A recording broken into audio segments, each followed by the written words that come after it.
is our first test drive. Now I expected to have some shakes or vibrations. Of course, I'm about to lose all my plastic out in the bed of the truck, so we're going to have to turn around.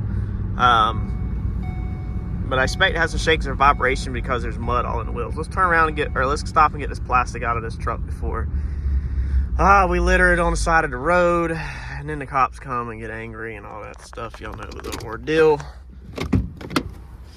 We'll just chunk it in the back seat for right now, and then we'll see how this thing drives at highway speeds.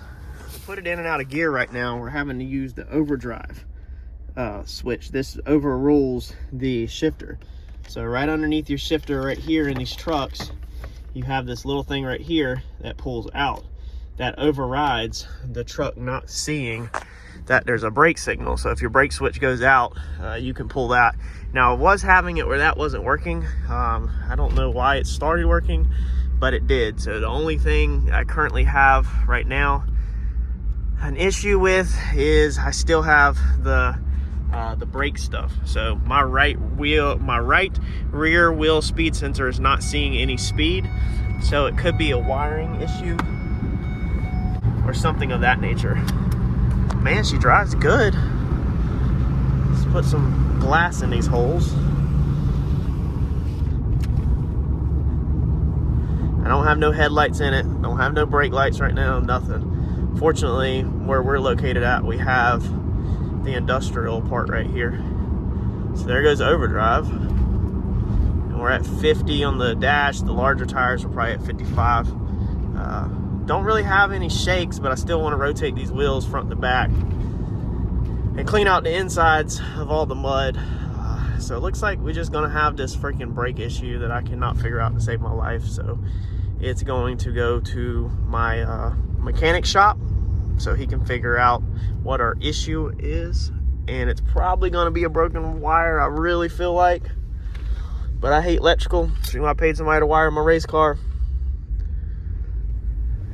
But I will definitely let y'all know what it ends up being. All right, so we got this front end all together, got it outside. Now this thing still needs to be washed. It has got wax and cut compound slung all over it. But it is going to go to my mechanic shop next. And he lives down a dirt road. So when he goes to test drive this thing and stuff like that, it's gonna be down a dirt road getting dirty as crap. So we're not gonna be washing this thing until we get it back from him. And at that time, we will detail the interior and do all that. But this thing has turned out really good. I'm very happy that we were able to use this front bumper. It has flaws, such as the chrome is scratched right there. And then on this side, let's see here in the center, you got two pretty good dents. And you got this dent right here, but at least this allows us to keep the actual XLT front bumper. We got to put the emblem back on this side. We haven't done that yet. But besides that, she's coming together really quickly now.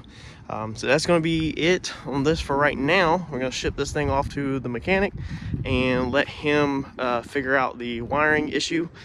Being I have checked everything else, and when we get it back, we'll take care of getting all of this compound and wax off and all that good stuff. I'm going to spray out these spill plates real fast. We're not going to do a how-to video, so there's no reason for you to exit out. So I know a lot of y'all run for the hills. But we got these hanging up in the booth. A lot of times the hardest part that you're going to face about painting your parts like this is literally painting them. So now you could do this in two different stages where you paint one side and then let that dry, flip it and paint the other side. But I like to hit mine all in one shot and not have to worry about overspray getting on the other side. If you're going to do that, I would advise you to paint your insides first and then paint your outsides. That way, if any overspray gets on the insides, it's just the insides, you don't really see it. Or of course, you can mask the insides all off, paint the outsides. But I have also had issues with doing two parts like that, where the new paint will go under or around the edge of the item and under the other freshly painted side and lift that. So I try to normally hit these kind of things just in one shot. But what we did is we took our aluminum, and I actually went more DIY on y'all's level on this one, and I did use rattle can on this one. So this is what we used. This is the primer that I used to go straight over the aluminum. It's a 2-in-1 primer, so it does your etching and your priming all kind of together in one. I used to get two different primers, but recently this is what my paint supplier has been giving me whenever I request etching primer. So Give it a shot if you want. This is what I'm using. I didn't want to bust out the 2K primer because you basically have to do like this with etching primer, then do a 2K primer over top of that and block out, sand out your 2K primer, and then rock and roll. And I didn't want to do it, man. Painting black parts like this is relatively simple for me, small parts, for a few different reasons that we're not going to get into.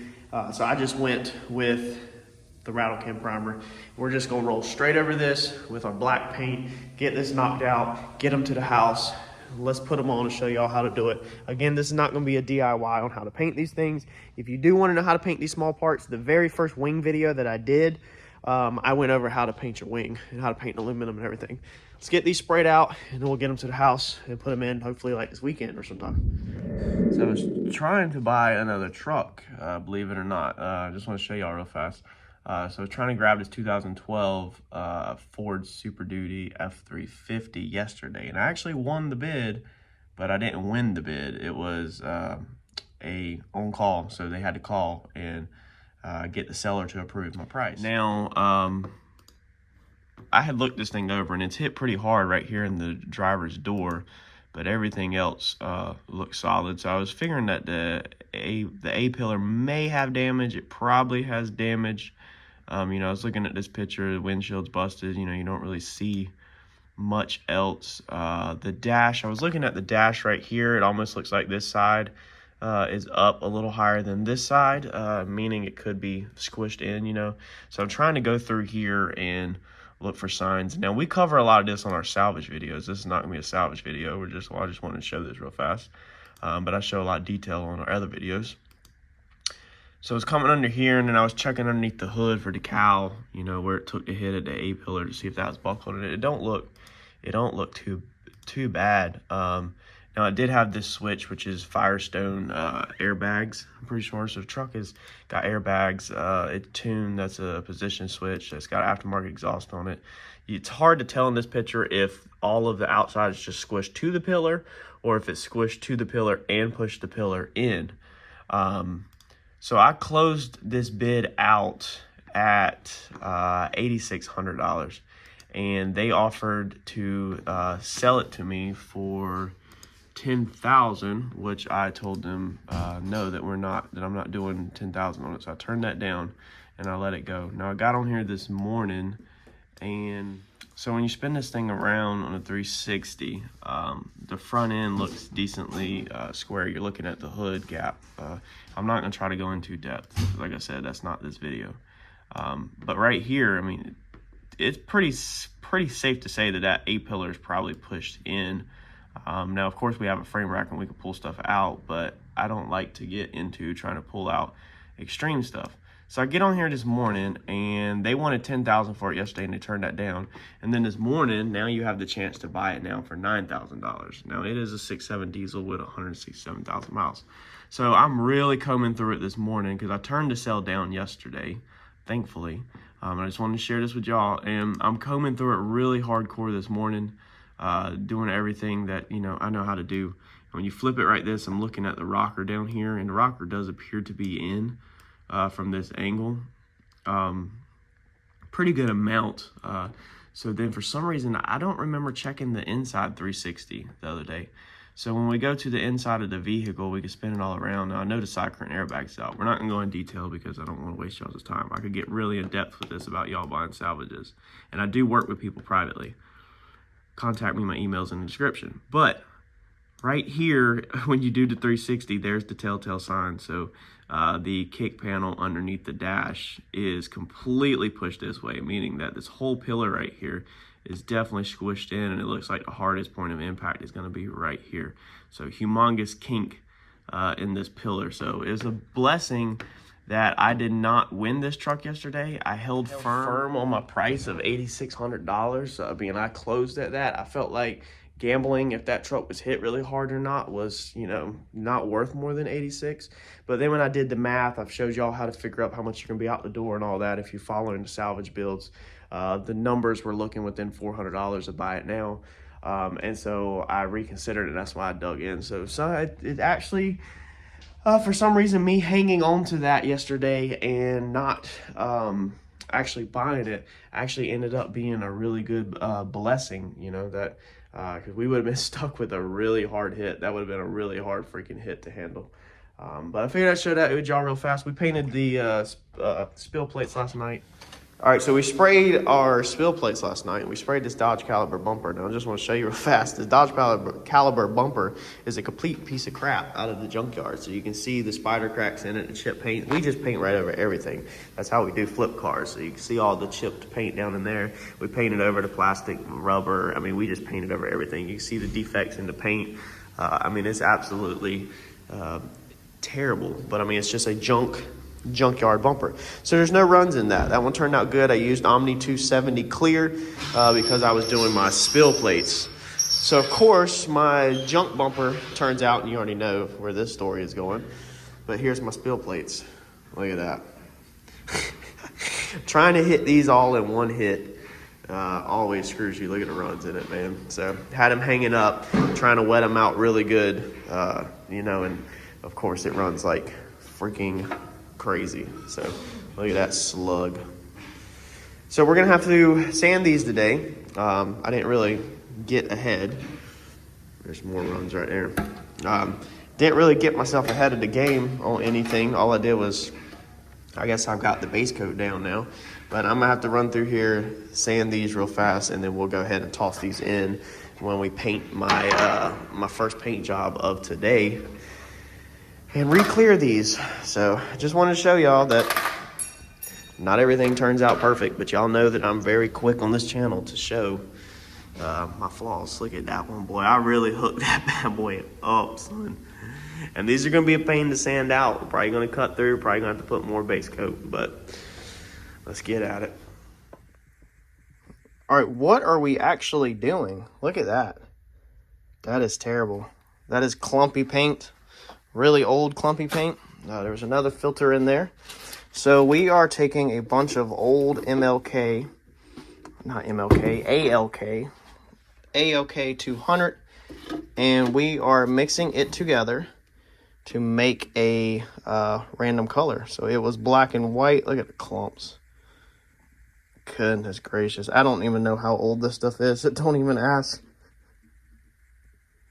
We are going to mix it all together and make a random color, and we are going to do a little painting here at the shop tonight. So I know this video is kind of all over the place. There's not really one big topic going on right now, so I figured we would just kind of do a small vlog, I guess, of all the little stuff going on. So what I am doing tonight is I decided to come back out here, and you see the doors tore off and all that. And I have tore everything off of here, took everything off, laid some scrap boards on the ground. This room right here has really bothered me in the background of my videos. It looks really unprofessional. And now that I'm doing YouTube, I kind of want to clean it up. So before it didn't matter, nobody's seen it, but now it's always in the background. It's really unprofessional. The shop stays messy enough because of what we do. We always just have wreck cars, parts, tools, every freaking where. So this place stays a train wreck. But I rent the property, so I'm not trying to put a ton of time and money into it. We've been here for, man, I think like 8 years, 6 or 8 years now. No, we just signed a 5-year lease and we just ran through that. We've been here for like 8 years, yeah. So there's been a lot changed over the time. We don't own the property, we rent it. So I just don't want to put a lot into it. So what we're doing is, I was originally going to just roll this tonight.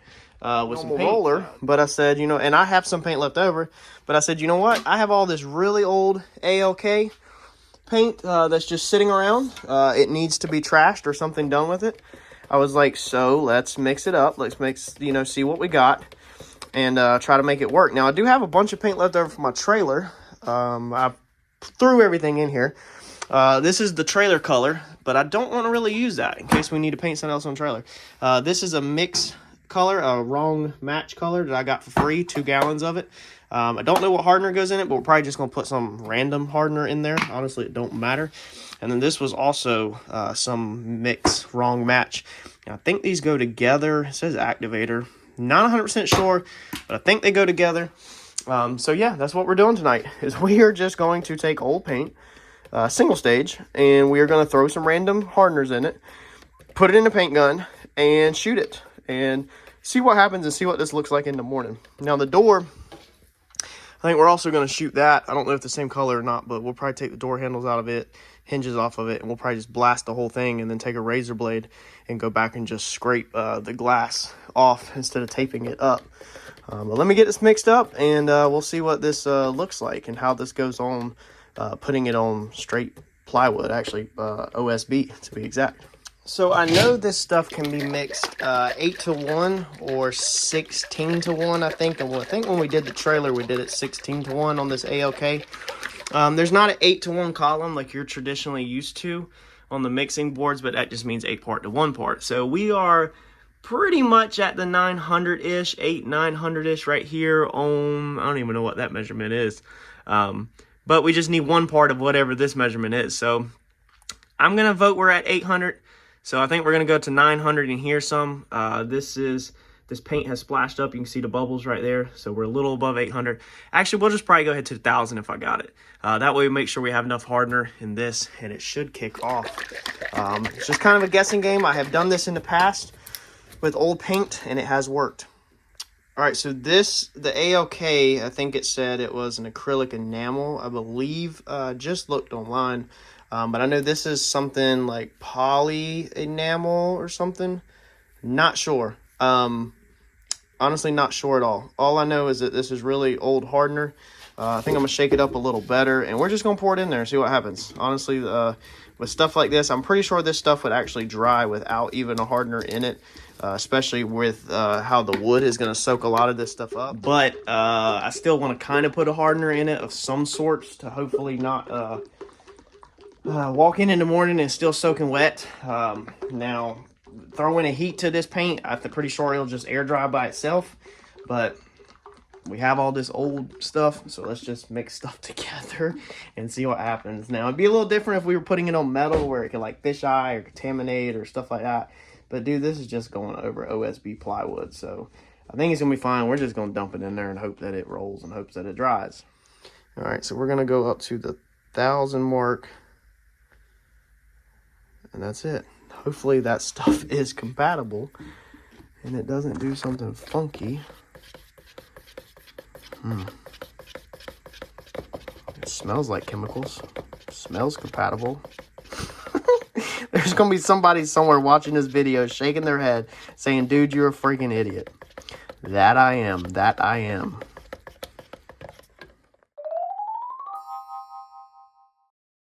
All right, so we got everything put back on this morning, man. It looks way better to be in the background of the YouTube videos versus that eyesore that was going on. And the paint color actually blends in with the metal on the floor. So my shop's not the greatest, but that was free. That was easy. That was 2.5 hours worth of labor, no cost on material, and it works for me. On the cabinets, they almost have like a gloss to them. They actually look really good. I hate that they're like this purplish. That was black and white that was mixed together, but I guess the toners in it had purple toners to it. So later when I have some gray or some black left over actively like in the paint gun, I'll probably just hold something up and trim these cabinets back out again with black, along with probably the edge of this this shelf with black. So I hate that purple, but look, like the walls all glossy, like it looks like it wet, you know, like it's wet. And how the plywood absorbed a lot of the paint matches with just the dirty look. So it's not like eyesore where it's like a really clean thing, but it's kind of funny how just everything is so slick and like car paint so glossy. It's like an overspray all over everything. I think that'll work perfect for right now. We're gonna get to the house. It is Friday. We're gonna throw these spill plates on the car, and I think I'm gonna do one thing in my garage this weekend. Let's hit the road. I'm thinking the door, I'll probably paint this black next week on my lunch breaks. Like one side, I'll probably take a paintbrush, paint this black, paint the other side, and get the door back up.